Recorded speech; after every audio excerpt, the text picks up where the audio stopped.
These simple techniques has a huge role in empowerment, because when you have been hurt and you are healed, and then you can heal others, that is fantastic. That's actually when the true healing process starts.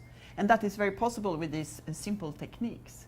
And we have seen it also in many, many places in the world happening. In the big scale, we've been working with a lot of victims of sexual violence in the eastern part of Congo, where there has been a lot of atrocities against the civil populations, and many women have been raped. So in one of the healing centers where we've been working, we've been teaching some of these techniques. And when you see that a woman who has been perhaps telling this story over and over again of what happened to her, she becomes almost like completely identified with being a victim of sexual violence, and the rest is like disappeared. But when you can heal, and then you see that I can actually do something to heal those others who have been in the same situation, that's remarkable. And that is possible with these techniques. But also on the small scale, you can work with it in another way. Yeah.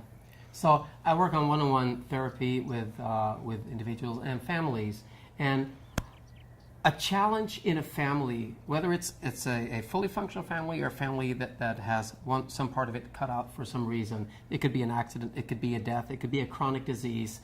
When there's that imbalance in a family, if there are small children, they will try to step in and take over. They will step in and try to take the responsibility of the absent father or the absent mother, or making everybody feel good. And it's not something you can fight. You can't really, tell a kid who's 7, 8, 9, 10, 11, 12 years old, no, you shouldn't try so hard. Just be a kid and we'll take care of the worrying, because that's not the way it works. So the question is, what can you do? Well, for me, this has helped a lot. I bring in the whole family. Somebody says, one in our family has a chronic disease, or we're all worried, or we have this wayward kid who's going to juvenile or something.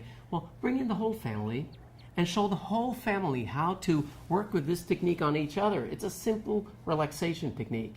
But when you allow the kid to tap the mother, you're actually giving that empowerment of this is something that you actually can do to help the family. And the mother, for example, by receiving that, is acknowledging this need to help, but allowing it to happen on a mother-child level instead of being in the air like the invisible elephant.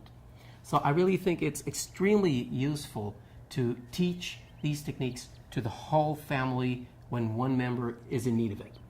And on the individual level, for ourselves, sharing these techniques, we use these techniques all the time, and it is very empowering for each and every one in this world to be able to regulate your own emotional status, your own emotional charge, to release it, and to be able to be present in the world, and which is of course even more important when you're working with other people who are in distress, because that makes it possible for you to be calm. So these techniques can work on all different levels, in big groups, in families, and individually, and that's the beauty, one of the beauties of these techniques. Empowerment.